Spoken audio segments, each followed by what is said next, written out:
दोस्तों, जिंदगी में हर इंसान करोड़पति बनने का सपना जरूर देखता है, लेकिन सपने तभी पूरे होते हैं जब हमारी आदतें हमारे लक्ष्य के साथ चलें। कहा जाता है कि सही आदतें इंसान की तकदीर बदल देती हैं। और आज की इस कहानी की शुरुआत होती है एक प्राचीन महर्षि की सीख से। महर्षि ने कहा था, धन उसी के पास टिकता है जिसके भीतर अनुशासन, धैर्य और सही आदतों का संगम होता है। आज का हमारा शीर्षक है, महर्षि ने बताया ये 6 आदतें जो करोड़पति बना देंगी। और आप देख रहे हैं मून्स ऑफ टेल्स। कहानी शुरू करने से पहले आपसे एक छोटी सी विनती, अगर आप भी अपनी जिंदगी में सफलता, समृद्धि और बड़ा बदलाव लाना चाहते हैं तो इस वीडियो को लाइक करें, कमेंट करें और चैनल को सब्सक्राइब करना बिल्कुल न भूलें। तो चलिए बिना किसी देरी के शुरू करते हैं। वो 6 आदतें जिन्हें अपनाकर कोई भी साधारण इंसान बन सकता है, असाधारण एक सच्चा करोड़पति। प्राचीन समय में एक विशाल साम्राज्य था जिसका नाम वसुंधरा था और उसके राजा का नाम था सम्राट अवधेश, जो अपनी वीरता, बुद्धिमत्ता और न्यायप्रियता के लिए चारों दिशाओं में प्रसिद्ध था। लेकिन इस कहानी की शुरुआत उस राजमहल से नहीं होती जिसे लोग सोने और जवाहरात से भरा हुआ मानते थे, बल्कि उस रात से होती है जब राजा अवधेश अपने जीवन की सबसे बड़ी हार के बाद अकेले अपने कमरे में बैठे आसमान की ओर देख रहे थे, क्योंकि उस दिन उन्होंने युद्ध नहीं बल्कि खुद के भीतर की कमजोरी से हार मानी थी। और इसी हार ने उन्हें जीवन का सबसे बड़ा सबक सिखाया। राजा की 3 रानियां थीं। मृणालिनी, जो अत्यंत शांत, धैर्यवान और समझदार थी। वासंती, जो उत्साह, जिद और सकारात्मक ऊर्जा की मूर्ति थी। और ताम्रलेखा, जो तेज दिमाग, रणनीति और दूरदर्शिता के लिए जानी जाती थी। तीनों रानियों की अलग अलग आदतें, सोच और व्यक्तित्व थे। और इन्हीं तीनों ने राजा अवधेश को एक ऐसी सीख दी जिसने उन्हें एक महान सम्राट ही नहीं बल्कि करोड़ों लोगों का प्रेरणा स्रोत बना दिया। उस रात राजा टूट चुके थे क्योंकि पड़ोसी राज्य ने धोखे से व्यापार पर नियंत्रण कर लिया था, जिससे राज्य की अर्थव्यवस्था हिल गई। और राजा ने खुद को दोष देना शुरू कर दिया कि वो इतने बड़े साम्राज्य को सही तरह से संभाल नहीं पाए। वह खुद को नाकाफी समझकर निराश हो रहे थे। तभी मृणालिनी रानी उनके पास आईं और बिना एक शब्द कहे राजा के पास बैठ गईं। उन्होंने कहा, स्वामी, हार केवल वो देखता है जो खुद को देखने की हिम्मत नहीं करता। आप रात के इस अंधकार में क्यों डूब रहे हैं जब आप जानते हैं कि अंधेरा सूर्य की सबसे बड़ी चुनौती नहीं बल्कि उसके उदय की घोषणा है? राजा ने कहा, मैंने अपनी प्रजा का विश्वास तोड़ दिया है। मेरी वजह से अर्थव्यवस्था कमजोर हुई। मैं इस राज्य का रखवाला हूं और मैं ही इसे संभाल नहीं पाया। तभी मृणालिनी ने कहा, स्वामी, क्या आपने अपने जीवन में कभी ऐसा कोई युद्ध हारकर उसे दोबारा नहीं जीता? गलतियां हमें मार्ग दिखाती हैं, लेकिन उनसे आगे बढ़ने की क्षमता ही एक सम्राट में होती है। राजा चुप थे, लेकिन उनका मन अभी भी भारी था। तभी कमरे के बाहर से तेज आवाज के साथ हंसती हुई वासंती आई, जो हर स्थिति को ऊर्जा में बदल देने की शक्ति रखती थी। उसने राजा के सामने बैठकर कहा, महाराज, आप इतने विशाल साम्राज्य को चलाने वाले व्यक्ति होकर भी इतनी सी ठोकर से क्यों डर गए? जरा याद कीजिए, आप जब युवक थे तब आपने अकेले अपने साहस से 3 राज्यों को एकजुट किया था। राजा बोले, तब उत्साह था, उम्र थी, जोश था। वासंती हंसकर बोली, उत्साह और साहस कभी मरते नहीं, बस सो जाते हैं और उन्हें जगाने के लिए परिस्थितियां आती हैं। अगर आप खुद को कमजोर मानेंगे तो एक समय आएगा जब पूरा राज्य खुद को कमजोर मानने लगेगा।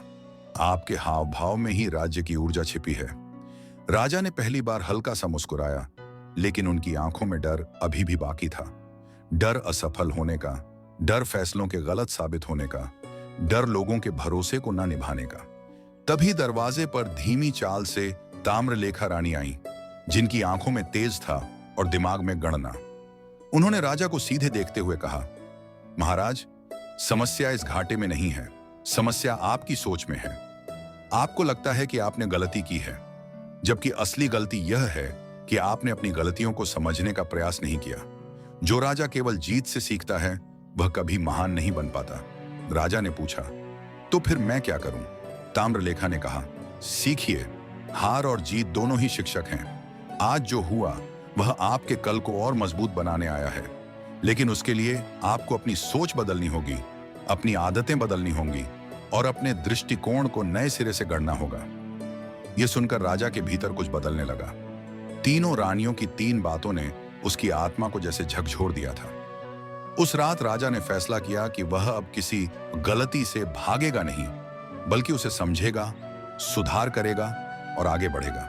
अगले दिन राजा ने तीनों रानियों को सभा में बुलाया और कहा, मुझे बताओ कौन सी आदतें मुझे एक ऐसा राजा बनाएंगी जो न सिर्फ युद्ध में बल्कि जीवन में भी कभी न टूटे।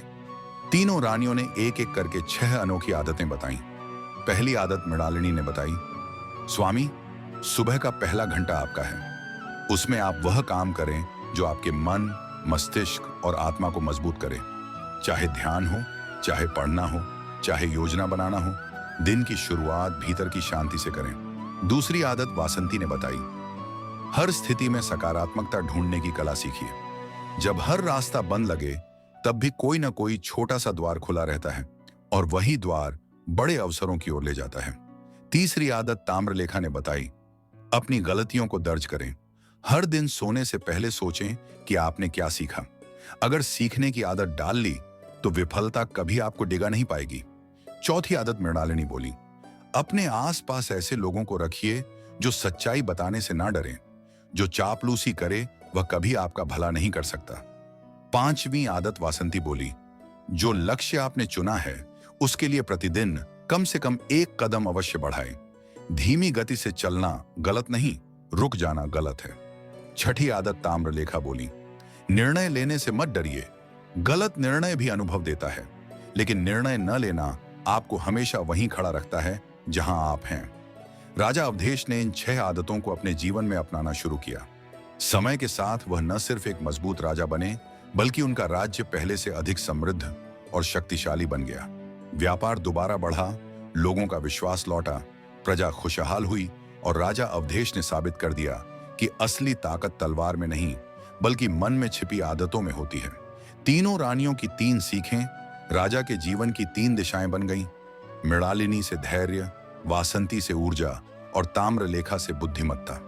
और जब 3 दिशाएं एक साथ मिलें तो जीवन का कोई भी लक्ष्य असंभव नहीं रहता। कई वर्ष बाद राजा अवधेश ने सिंहासन त्यागने से पहले प्रजा को संबोधित करते हुए कहा, मेरे लोगों, याद रखना, राजा वही महान बनता है जो अपनी गलतियों से नहीं डरता। वही साम्राज्य महान बनता है जिसकी आदतें महान होती हैं। और वही व्यक्ति करोड़पति बनता है जिसकी सोच करोड़ों में होती है। राजा के शब्द आज भी वसुंधरा की धरती पर गूंजते हैं। यह कहानी सिर्फ एक राजा और उसकी रानियों की नहीं, बल्कि हर उस इंसान की कहानी है जो हार से डरता है लेकिन भीतर से जीतना चाहता है। याद रखो, आदतें किस्मत बनाती हैं और किस्मत इतिहास।